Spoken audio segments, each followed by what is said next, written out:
Hello বন্ধুরা, সবাই কেমন আছো? আশা করি সবাই ভালো আছো। এখন চারিদিকে প্রচুর বৃষ্টি পড়ছে। তো বৃষ্টিতে অনেকেরই অনেক কিছু অসুবিধা হয়। আমরা ঘরে আছি বলে আমাদের অত অসুবিধা নেই। তো আমি আজকে একটা ওলের রেসিপি নিয়ে চলে এসেছি। আগে জানতাম যে ওল খেও না ধরবে গলা, কিন্তু এখন হয়েছে ওল খেও না ধরবে গলা এসব কথা এখন মিছেই বলা। তো দেখো আমি ওলটা কেমন করে রান্না করেছি আজকে। এখনকার ওল অত গলা ধরে না বা কুটকুটো করে না। আমি ওল নিয়েছি এখানে 500 মতো ওল আছে, আর তার সাথে একটাই আলু দেব। ওল যেহেতু বেশি আছে সেজন্য আলু একটাই দেব।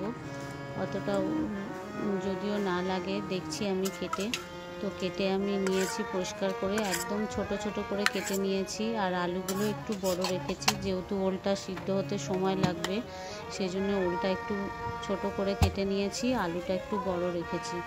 তো আমি কড়াই গরম হতে দিয়ে দিয়েছি আর তেলও দিয়ে দিলাম, সর্ষের তেল।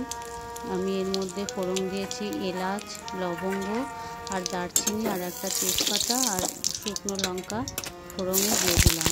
এবারে কেটে রাখা ওলটা আলুটা দিয়ে দিলাম, ভালো করে নাড়বো। আমার যারা ভিডিও নতুন দেখছো, নতুন ভিউয়ার যারা, তারা অবশ্যই লাইক বাটনটা প্রেস করে পুরো ভিডিও দেখে সাবস্ক্রাইব করবে।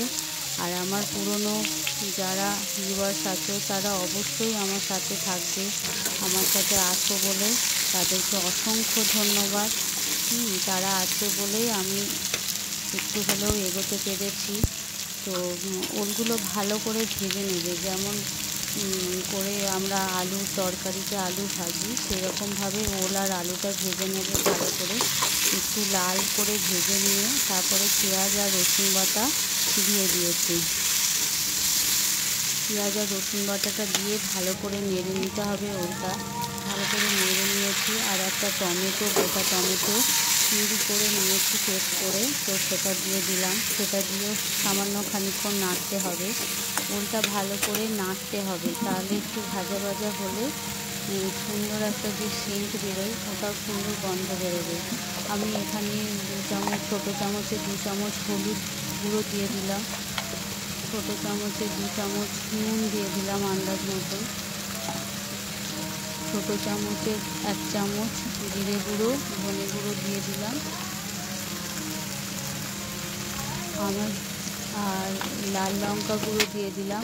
আমার ভিডিওগুলো যদি ভালো লাগে অবশ্যই লাইক, শেয়ার, কমেন্ট করবে আর সাবস্ক্রাইব করে পাশে থাকার অনুরোধ জানালাম।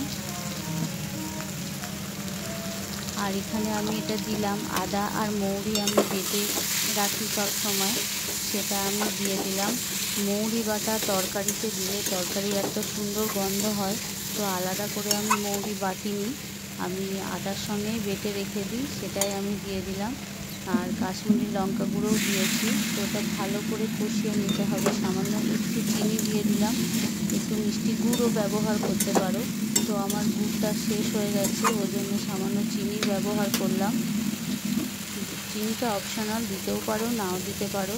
আর কেউ যদি বেশি ঝাল খাও তাহলে কাঁচা লঙ্কা চিড়ে দিতে পারো, আবার শুকনো লঙ্কার পরিমাণটাও বাড়িয়ে দিতে পারো। যে যেমন ঝাল খাও সেরকমভাবে দেবে। আর মশলাটা ভালো করে কষিয়ে নিতে হবে যাতে গন্ধ না বেরোয়। তো আমি এখানে এবারে জল দিয়ে দিলাম, মশলার গন্ধ চলে গেছে ওই জন্য জল দিয়ে দিলাম।